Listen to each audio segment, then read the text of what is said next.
고린도후서 3장 6절에서 18절까지 말씀을 전하겠습니다. 고린도후서 3장 6절에서 18절까지 새 상속 언약의 영광이라는 제목으로 말씀을 전하겠습니다. 지난번에 구원을 받는 믿음에 대해 말씀을 전했습니다. 구원을 받는 믿음에 대해 분량이 너무 적었습니다. 원래는 굉장히 긴 시간에 하려고 했는데 긴 시간을 압축해서 말씀을 드리다 보니까 부족한 면이 많았습니다. 그래서 지금 다시 보충 설명을 해드리고 그 다음에 새 상속 언약의 영광이란 말씀을 전하겠습니다. 성경에서 말하는 믿음은 들음에서 오고 곧 들음은 하나님의 말씀이다. 이렇게 성경에서는 명시되어 있습니다.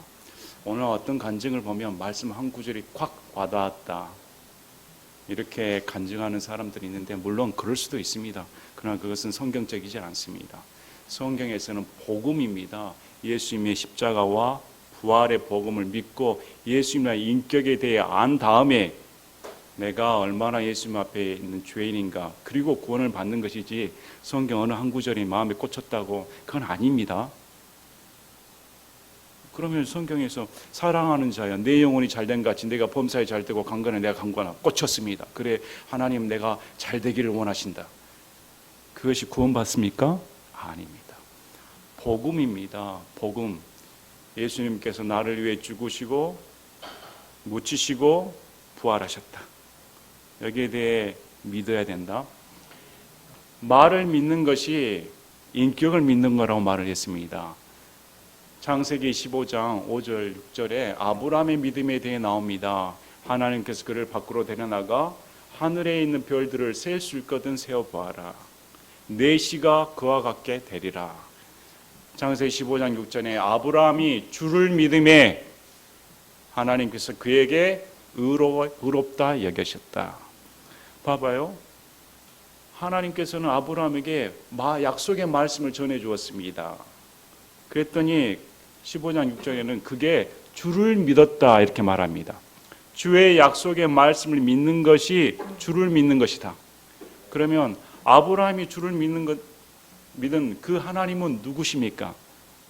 로마서 4장 17절에 나옵니다. 로마서 4장 17절에 아브라함이 믿은 그 하나님은 그 말씀을 들었을 때 죽은 자를 살리시고 존재하지 않는 것을 존재하는 것처럼 부르시는 하나님. 그러니까 하나님께서 약속의 말씀을 주셨을 때 아브라함은 어떤 하나님을 믿은 것입니까? 죽은 자를 살리신 하나님, 존재하지 않는 것을 존재하는 것을 부르시는 하나님, 창조주 하나님. 이 하나님을 믿었다. 믿었을 때 하나님께서 그를 의롭다 인정해 주셨다고 말씀을 합니다. 그래서 로마서 4장 1절부터 4절까지 말씀을 보시면 아브라함이 행위로 의롭다 인정함을 받았는가? 아브라함이 한 것이 없습니다. 로마서 4장 3절에 동일한 말씀을 줍니다. 아브라함이 하나님을 믿음에 그를 의롭게 여겼다. 행위를 한 것이 아닙니다. 그 말을 믿었더니 하나님께서 그래 너는 나를 믿었다 의롭다. 행위로 구원받을 자는 아무도 없다 이렇게 말씀을 합니다. 그래서 성경은 말을 믿는 것이 하나님을 믿는 것입니다. 성경을 믿는 것이 하나님을 믿는 것입니다. 인간 편에서는 내가 뭘 좀 해야죠. 내가 구원받기 위해 무슨 노력을 해야 되지 않습니까? 아닙니다. 단순히 말씀을 받아들인 자를 하나님께서 의롭다 하겠다. 그래서 제 딸이 그러면 인간 편에서 한 것이 아무것도 없지 않습니까? 맞다. 그래서 하나님 앞에 자랑할 자가 하나도 없다. 내가 자랑해서 구원받은 사람은 한 명도 없다. 하나님께서 다 해주신 것을 받아들였을 뿐이다. 여러분 어떤 사람은 믿음을 또 행위로 봅니다. 성경의 행위는 믿음이 아닙니다. 믿음과 행위는 구별되어 있습니다.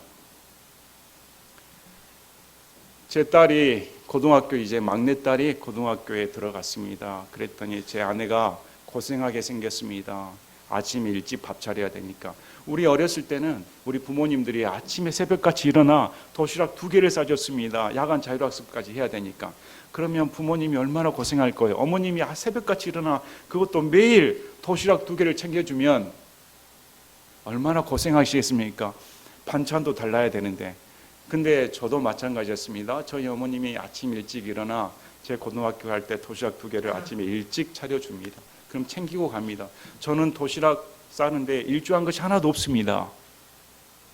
도와준 거 하나도 없습니다. 순전히 어머니께서 저를 위해 도시락을 마련해 줬습니다. 저는 그 도시락을 먹었을 뿐입니다. 자, 성경에서 믿음은 하나님께서 차려놓은 밥상을 그대로 먹는 것입니다. 내가 밥찬을 돕는다든지 내가 밥솥에다가 밥을 얹었다든지 이런 행위를 한 적이 하나도 없습니다. 그렇지만 어머님의 정성이 담긴 이 도시락을 나를 위해 주셨구나 하고 받아 먹는 것은 이걸 행위로 보지 않습니다. 믿음으로 봅니다. 요한복음 6장 56절에 내 살을 먹고 내 피를 마시는 자는 내 안에 거하며 나도 그 안에 거하리라. 그러면 예수님 살을 찢어 먹어야 됩니까? 예수님의 피를 마셔야 됩니까? 이 말이 무슨 말입니까? 예수님이 영의 양식입니다. 하나님의 말씀입니다. 저는 받아들입니다. 예수님이 흘린 피가 나의 죄를 위해 대속하기 위해 흘리신 피입니다. 저는 그걸 믿습니다. 이것은 믿음으로 받아들인다는 뜻입니다. 그러므로 성경에서 행위는 구원받기 위한 행위는 하나님께서 용납하지는 않습니다. 인간의 행위는 구원받을 수가 없습니다. 믿음과 행위는 구별된 겁니다. 그런데 아침에 일찍 싸준 도시락과 밥을 먹으면서 그걸 먹는 정상적인 자녀라면 어떤 생각을 품을까요? 어머님이 나를 위해 이렇게 고생하셨구나. 그래, 내가 이 정성스러운 밥을 먹고 어머니 뜻에 부합하여 열심히 학교 가서 열심히 공부하고 어머니 얼굴을 부끄럽게 하지 않는 떳떳한 아이가 돼야 되지. 그래서 행위가 나오는 겁니다. 성경에서 말한 행위는 믿음의 결과물이지 구원의 조건이 되지 않습니다. 그러므로 행위는 반드시 구원 후에 와야 됩니다. 그러면 어떻게 될까요? 그래, 내가 어머니의 사랑을 알았으니까 이렇게 공부를 열심히 해서 어떤 사람은 1등, 2등, 3등 그래 이전보다 훨씬 더 공부를 잘해줍니다. 그러면 우리 어머니가 아이고 내 새끼 그렇게 고생을 했니 용돈을 더 줍니다. 이쁘니까 이것이 보상입니다. 그러므로 성경은 행위는 구원받은 후에 행위는 우리의 구원을 결정짓는 것이 아니고 보상과 관련되어 있습니다. 이해하시겠습니까? 자, 우리 자녀들은 가끔 아버지 예수님을 보여주셨으면 좋겠습니다. 예수님이 딱 나타나면 얼마나 좋을까요? 눈으로 보고 확인하면 다 믿을 텐데. 요한복음 5장 39절에 우리 예수님께서 유대인들을 향해 이렇게 말씀하셨습니다. 성경 기록들을 탐구하라. 너희가 그것들 안에서 영원한 생명을 얻는 줄로 생각하는데 그것들은 나에 대하여 증언하는 것이니라. 유대인들은 성경 기록을 탐구했습니다. 구약 성경을 부지런히 탐구했습니다. 성경에서 어떻게 말씀합니까? 이 성경 안에 영원한 생명이 있는 줄 알고 그것을 얻고자 성경 기록을 탐구했다. 그런데 예수님께서 너희들이 그렇게 영원한 생명을 얻고자 성경 기록을 탐구했는데 그 성경 기록이 내에 대해 예수님에 대해 증언하고 있다. 이것이 무슨 말입니까? 이 성경 기록이 예수님에 대해 가르치고 있다. 예수님을 보여달라고 하면 성경을 보라는 것입니다. 그래서 성경을 믿지 못하면 구원받을 수가 없습니다. 성경이 하나님의 말씀이고 말씀을 그대로 받아들여야 되는 것입니다. 하나님께서 우리에게 지옥을 가르쳐 줬습니다. 죄 지은 자는 지옥을 간다. 그러면 왜 죄 지은 자가 지옥을 갑니까? 천국에는 죄가 존재할 수가 없습니다. 하나님 너무 거룩하신 분이기 때문에 죄는 경멸하십니다. 죄는 반드시 심판하셔야 됩니다. 그분이 너무 정의로우신 분이기 때문에 죄의 티끌만큼은 하나님의 곁에 둘 수가 없습니다. 오늘 어떤 사람들은 죄는 미워하고 사람은 용서하라. 그 말은 성경적이지 않습니다. 성경에서는 죄 짓는 그 혼이 지옥 간다. 죄 짓는 그 혼이 하나님께 증오를 받는다. 죄하고 혼을 결별시키지 않습니다. 그런 비성경적인 말은 때려쳐야 됩니다. 성경에서는 죄를 지으면 그 혼이 죄를 탐닉하였으므로 하나님의 진노의 대상이 됩니다.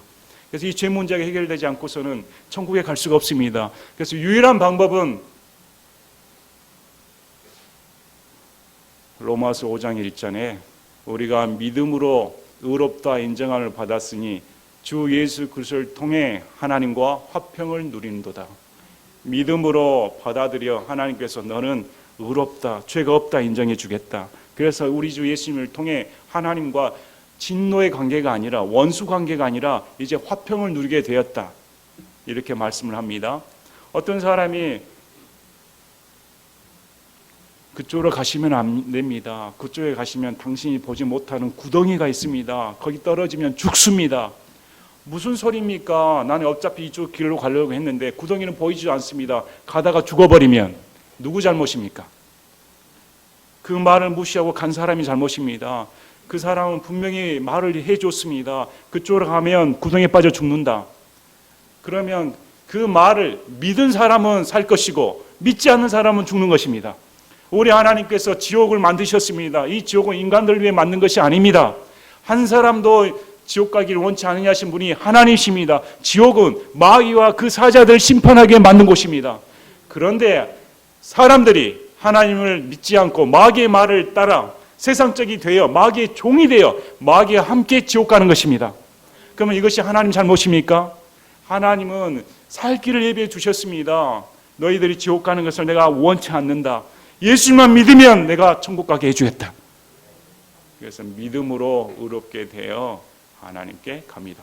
그래서 믿은 사람은 반드시 방향 전환이 있어야 됩니다. 구덩이에 향하면서 나는 믿고 있습니다. 이 사람은 예수를 믿지 않는 사람입니다. 믿었으면 구덩이 쪽으로 갈 것이 아니라 방향을 틀어 살 수 있는 쪽으로 가야 됩니다. 그래서 믿고 회개가 나타납니다. 믿음 후에 회개가 나타나는데 방향 전환이 없는 삶은 구원이 없는 사람입니다. 엊그제 어떤 여자 환자분이 저에게 왔습니다. 교통사고 환자였습니다. 어떻게 교통사고를 당하셨습니까? 원장님, 세상에 이럴 수가 있습니까? 제가 우리 가족들과 함께 저는 잘 가고 있었습니다. 그런데 그 차가 중앙선을 넘어 저를 받아버리니 완전히 차가 폐차 수준이었습니다. 저희 가족들 다 입원하고 이제야 퇴원하여 물리치료 받으러 오셨습니다. 왔습니다. 아, 그래요? 참 큰일 날 뻔했네요. 했더니 이 사람이, 그런데 원장님, 이것이요 2달 전에 똑같은 사고가 일어났습니다. 2달 전에 어떻게 제 인생 가운데 그 차가 또 중앙선에 들어와서 차가 폐차되었습니다. 지금이 2번째입니다. 그랬더니 주위에서 그렇게 말합니다. 아이고, 차 밖에다가 막걸리 부었어야지.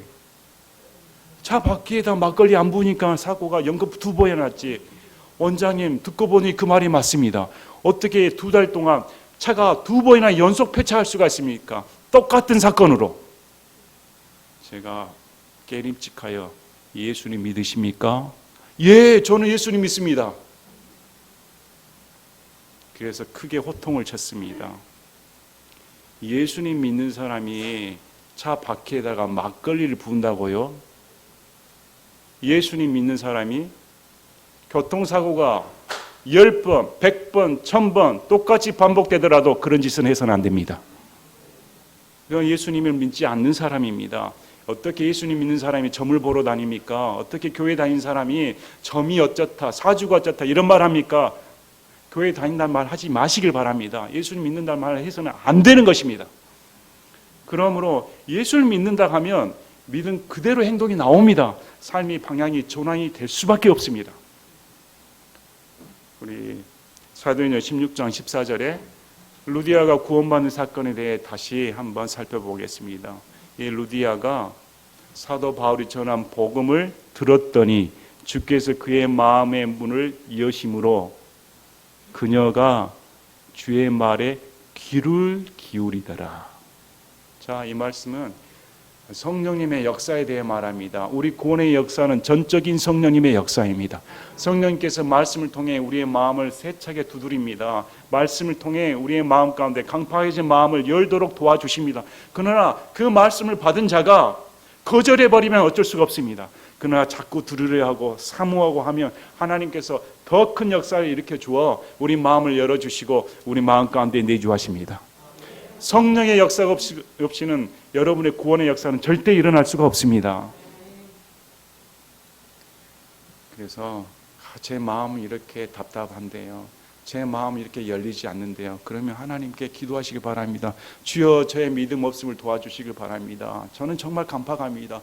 저는 하나님을 믿고 싶은데 이렇게 들어도 깨닫지를 못하나오니 주여 불쌍히 여겨주셔서 저에게 깨달음을 주시고 영접할 수 있는 믿음을 주시고 하나님을 더 잘 믿을 수 있도록 인식할 수 있도록 이 강팍한 마음을 누그러뜨리길 바랍니다. 소원을 가지고 온 자를 절대 하나님 놓치지를 않습니다. 구원의 역사가 이렇게 일어납니다.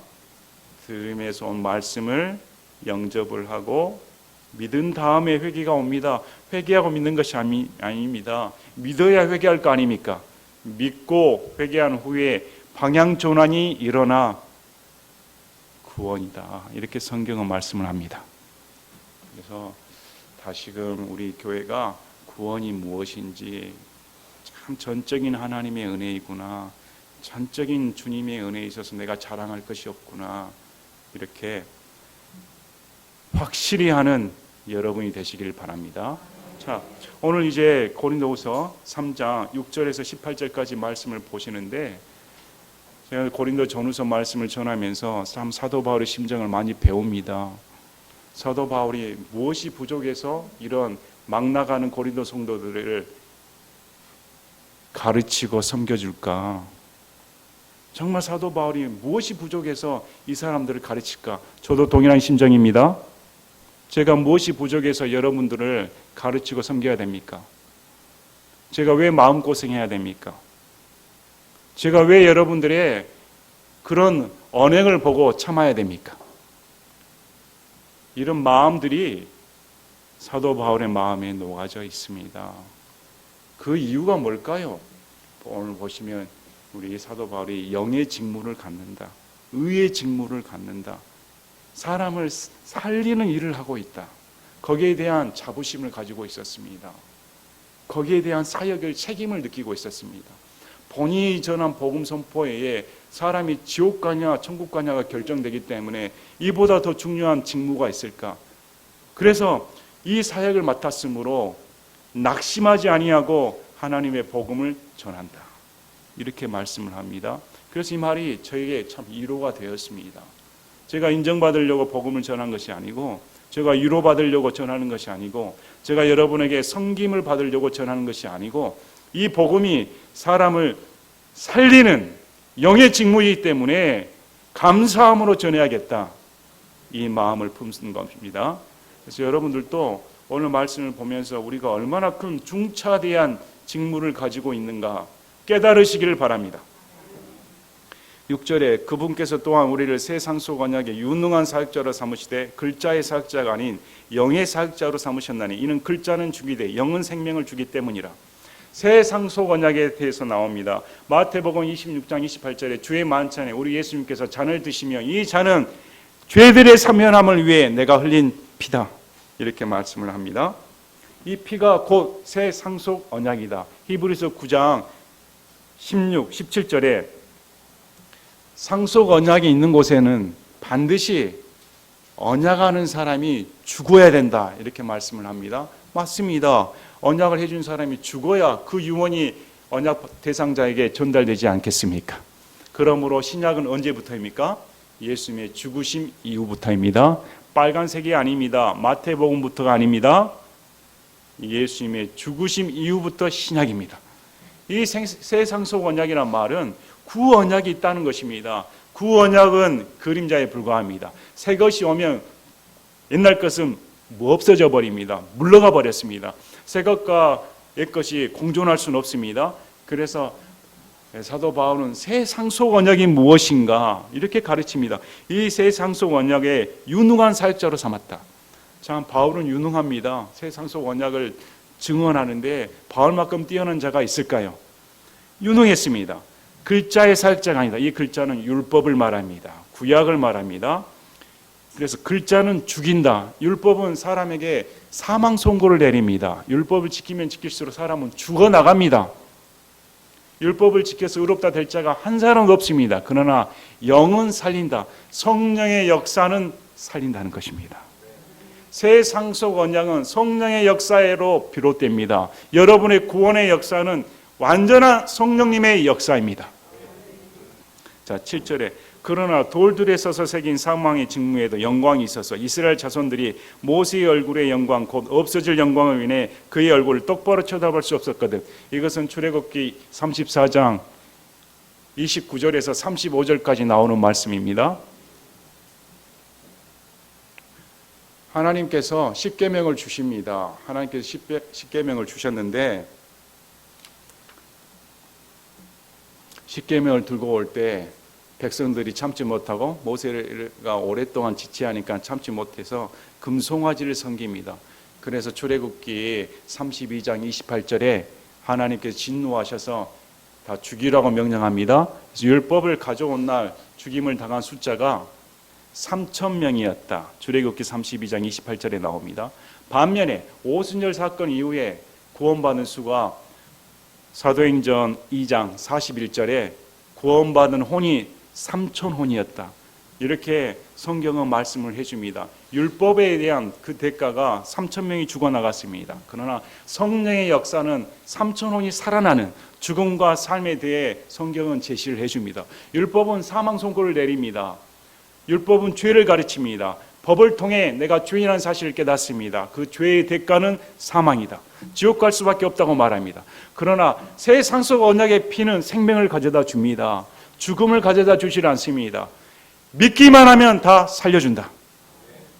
그래서 율법으로는 구원받을 자가 없습니다. 오직 믿음으로 구원받는다. 자, 똑바로 쳐다볼 수가 없었습니다. 두 번째, 하나님께서 다시 돌판을 새겨가지고 모세에게 줍니다. 이 모세가 두 돌판을 가지고 내려왔더니 모세는 깨닫지 못했는데 모세의 얼굴이 빛이 영광이 너무 강렬했습니다. 그 강렬한 영광을 보고 백성들이 두려워했다. 그래서 모세가 백성들이 두려워하니까 그 영광의 빛을 베일로 가렸습니다. 보이지 않게 가렸다가 다시 하나님을 만나러 갈 때는 베일을 벗고 하나님을 만나러 갔다. 이것이 출애굽기 34장 29절에서 35절 말씀입니다. 이 말씀을 지금 바울이 해석을 해주는 겁니다. 하물며 영의 직무에는 더욱 영광이 있지 아니하겠느냐. 그 모세의 얼굴도 빛이 나서 영광스러웠는데 그것은 사망 선고였습니다. 모세가 가져다 준 율법은 사망 선고를 때리는 거였습니다. 그런데 이 새 상속 언약을 맡은 이 영의 직무, 성령님의 사역자가 된 우리는 이 직무는 얼마나 영광이 뛰어나겠느냐. 여러분 정말 영광이 뛰어난다고 생각합니까? 지금 사도 바울은 우리가 모세보다 더 나은 직무를 가지고 있다. 더 나은 영광을 누리고 있다. 이렇게 말을 하고 있습니다. 정죄의 직무도 영광이 되거든 의의 직무는 영광이 더욱더 뛰어나니라. 그렇습니다. 율법은 정죄를 가져다 줍니다. 모세가 가져다 이 정죄의 의무도 영광이었습니다. 하나님께서 은혜로 주신 것이었습니다. 이 율법도 하나님의 영광이 가득했습니다. 하물며 의의 직무, 믿음으로 의롭게 된다는 예수님의 피로 맺은 이 새 상속 언약의 직무는 그 영광이 얼마나 뛰어날 것인가 이렇게 말합니다.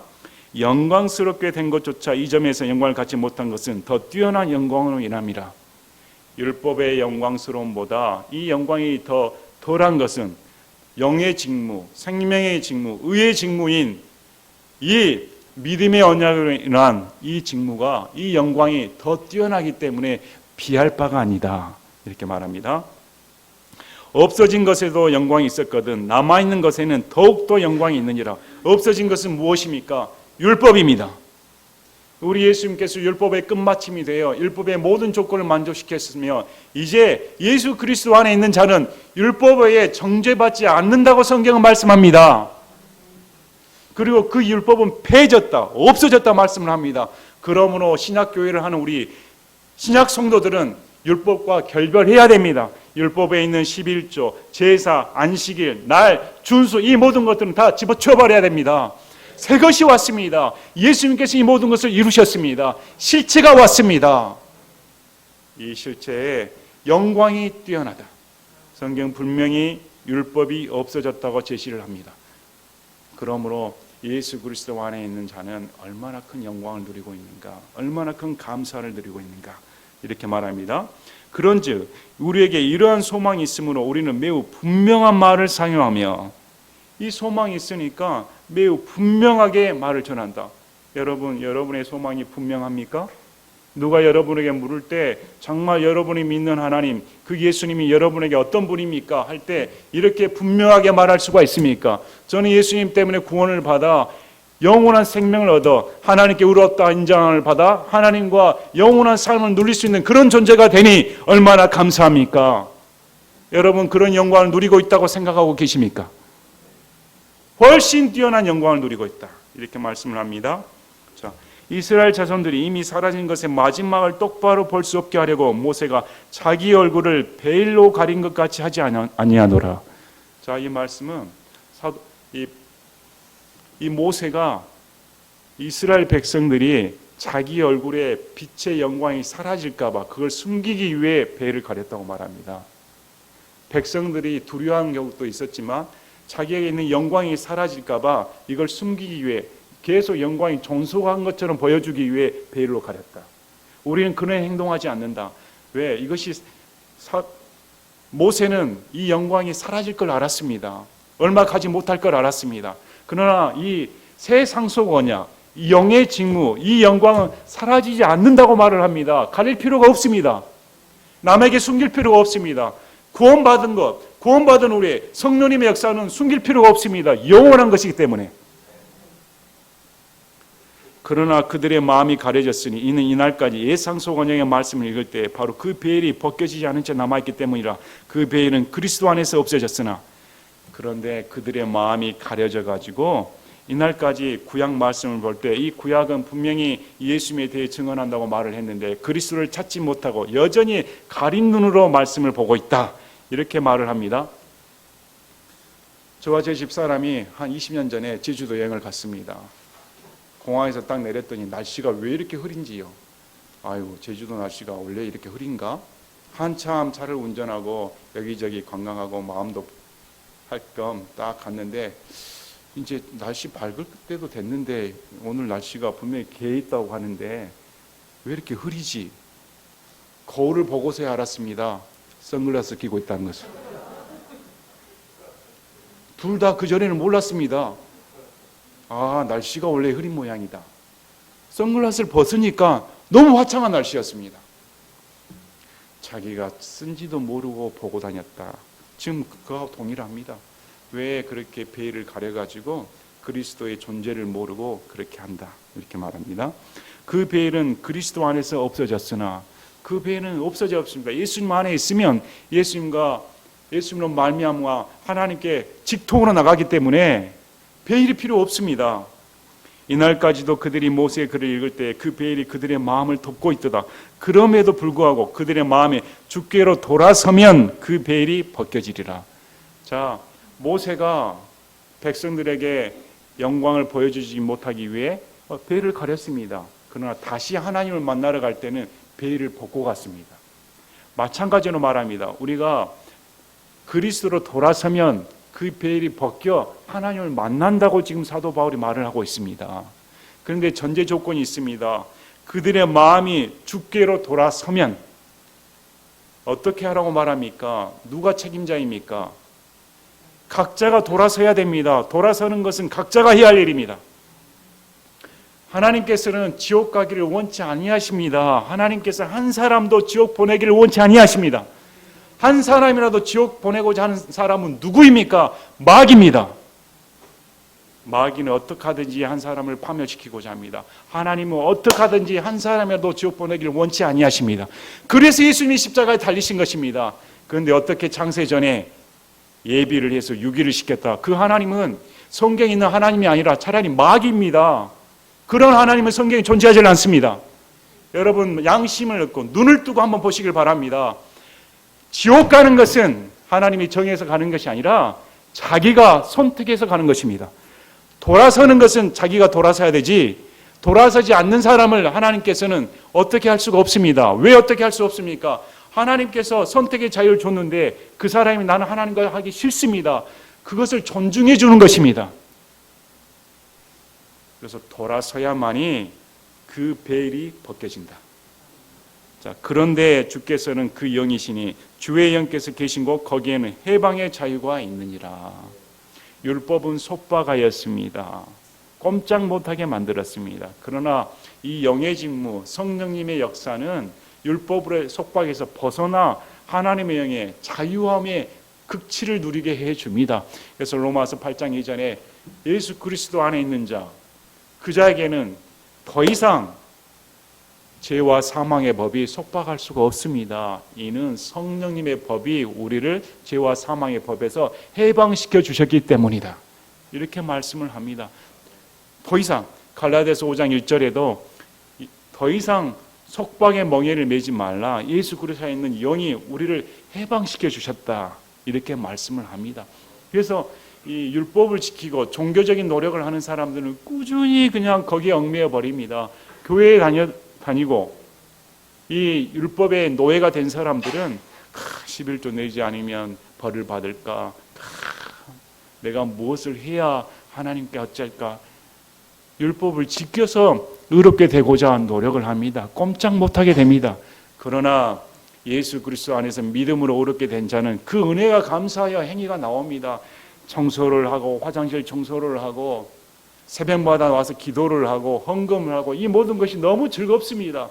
하나님이 좋아서 남이 알아주든 말든 하나님이 보시니까 너무 기뻐서 그래서 교회에서 성령 충만한 자가 누군지 아십니까? 화장실 청소한 자입니다. 남이 보든 안 보든 화장실 청소한 자가 성령 충만한 자이지 이것이 옳습니다. 이것이 틀립니다. 그 사람은 성령 충만한 자가 아닙니다. 자기 의가 충만한 자이지. 정말 성령님 충만하면 남이 보든지 말든지 아침부터 일찍 나와 먼 거리에도 가족들 동반하여서 다 청소하고 쓸고 아우 내색하지 않습니다. 헌금을 진심으로 한 사람들은 이 헌금이 어디에 쓰는지 관심도 없습니다. 꼭 불효자들이 효자 노릇 한다고 한 번도 얼굴 안 본 사람들이 우리 부모님 어떻게 돼서 삿대질하지. 진짜 효자는 그렇게 하진 않습니다. 진짜 효자는 우리 원장님 우리 부모님 그렇게 고치시느라 얼마나 고생하셨습니까? 그런데 이렇게 결과가 좋지 않으니 저는 우리 원장님이 얼마나 그렇게 노력한지 다 알고 있습니다. 곁에서 모시는 분이 효자는 그런 소리 안 한다니까요. 여러분은 어느 편에 속합니까? 여러분 정말 성령 충만한 자입니까? 말이 앞서는 분이십니까? 오늘이라도 내가 평일날 와서 청소해야겠다. 정말 예배당에서 내가 하나님 앞에 진솔된 모습을 보여야겠다. 이런 마음 품으시길 바랍니다. 자, 18절에 그러나 우리는 다 가리지 않은 얼굴로 거울을 보는 것 같이 주의 영광을 바라보며 같은 형상으로 변화되어 영광에서 영광이 일어나나니 이것은 곧 주의 영으로 말미암은 것이니라. 그렇습니다. 성령님께서 우리를 변화시켜 줍니다. 이전에는 인간의 노력으로 율법을 통해 도덕적인 마음을 갖고자 외적인 행위를 단련시키고자 그렇게 했지만 신약은 완전히 달라버립니다. 신약은 성령님께서 내 마음에 들어와 이 강팍한 마음을 녹여 안 하던 행동도 주님을 위해 하게끔 만들어버립니다. 사랑이 안 되는 마음도 다른 사람 사랑하게끔 만들어버립니다. 강팍한 이 마음도 누그러뜨려서 부드럽게 해줘버립니다. 그래서 영광에서 영광을 이르러 이제 예수 그리스도를 통해 하나님께 다른 사람의 도움 없이 그리스도의 영광을 직접 볼 수 있는 그런 은혜를 누리는 시대가 왔다고 지금 바울이 선포하는 복음의 메시지입니다. 오늘 바울의 복음을 들어보면 우리가 신약시대에 산다는 것이 얼마나 큰 축복입니까? 우리가 예수님을 믿고 산다는 것이 얼마나 큰 은혜입니까? 우리가 예수님 때문에 성령님께서 내 안에 들어와 이 성령님이 내 안에 역사한다는 사실이 얼마나 놀라운 일입니까? 이 성령님께서 영광에서 영광을 이루도록 우리를 이끄신다는 그 놀라운 사실이 얼마나 감사할 일입니까? 세상 사람은 이 기쁨을 모릅니다. 세상 사람은 성령님의 존재조차 모릅니다.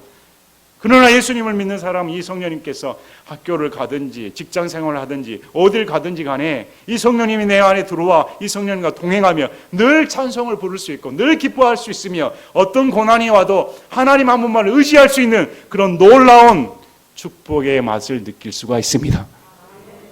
이것이 참 주의 영이 말미암아 이런 혜택을 누린다. 그래서 결론적으로 사도 바울이 고린도 성도들에게 가르쳐 줍니다. 이 사도 바울의 직분이 얼마나 대접을 받아야 할 것인가. 똑바로 보라는 것입니다. 사도 바울의 직무가 보통이 아닙니다. 영의 사역자였습니다. 사람을 살리는 사역자였습니다. 우리 형제들에게 디모데전서 5장 17절 읽어보시기 바랍니다. 디모데전서 5장 17절 형제님들 큰 소리로 읽어보시기 바랍니다.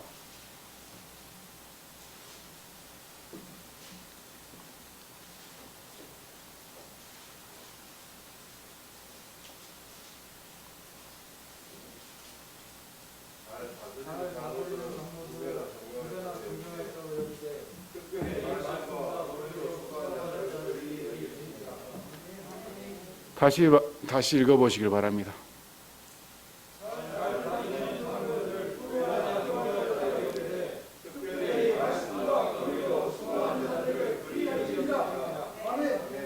그렇게 하고 계십니까? 그렇게 하고 계신 분이 제 눈에는 안 보입니다.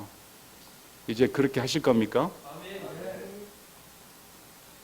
우리가 말씀 하는데 참 말씀을 가리켜도 사람이 변화되지 못하는 이유는 지식으로만 쌓이고 남을 비판하니까 그게 자기한테 적용이 되질 않습니다. 제가 독립침례교를 다니면서 이러한 문제들을 많이 듣습니다. 평등, 자유. 또 다른 교회에서 목사에게 많이 당하여 우리 교회에 오다 보니까 제가 그 목사입니까? 제가 그런 목사입니까? 왜 동일한 취급을 하려고 합니까? 여기 왔으면 목사를 존중할 줄 알아야 되고 목사 말에 순종할 줄 알아야 됩니다. 성경에 분명히 2배나 존경하라고 했습니다.